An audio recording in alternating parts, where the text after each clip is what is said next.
മദ്യപിച്ചു ലക്കുകെട്ട് എന്ത് അതിക്രമവും ചെയ്യുമെന്ന സ്ഥിതിയാണ്. അവിടെ രക്തബന്ധങ്ങൾക്ക് പോലും സ്ഥാനമില്ലെന്ന് തെളിയിക്കപ്പെടുന്നു.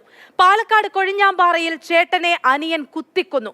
കൊഴിഞ്ഞാമ്പാറ സ്വദേശി രംഗസ്വാമിയാണ് അനുജൻ കുത്തിക്കൊന്നത്. രംഗസ്വാമി മിക്ക ദിവസങ്ങളിലും മദ്യപിച്ച് വീട്ടിൽ വരും. ഇതേ ചൊല്ലി ചേട്ടനും അനിയൻ മഹേന്ദ്രനും തമ്മിൽ വഴക്ക് പതിവാണ്. തിങ്കളാഴ്ച ചേട്ടൻ രംഗസ്വാമി വീട്ടിൽ മദ്യപിച്ചെത്തി.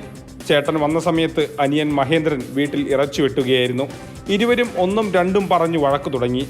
വാക്കുതർക്കം മൂത്ത് അനിയൻ ചേട്ടനെ ഇറച്ചി വെട്ടുന്ന കത്തി വെച്ച് കുത്തി. പിന്നീട് അനിയൻ മഹേന്ദ്രൻ രംഗസ്വാമിയെ ആശുപത്രിയിൽ എത്തിച്ചു. മദ്യപിച്ച് കാല് തെന്നി മുള്ളുവേലിയിൽ വീണെന്നാണ് ആശുപത്രി അധികൃതരോട് പറഞ്ഞത്. ഇന്ന് പുലർച്ചെ രംഗസ്വാമി മരിച്ചു. ആശുപത്രി അധികൃതർക്ക് സംശയം തോന്നിയതിനാൽ അവർ കൊഴിഞ്ഞാമ്പാറ പോലീസിൽ വിവരമറിയിച്ചു.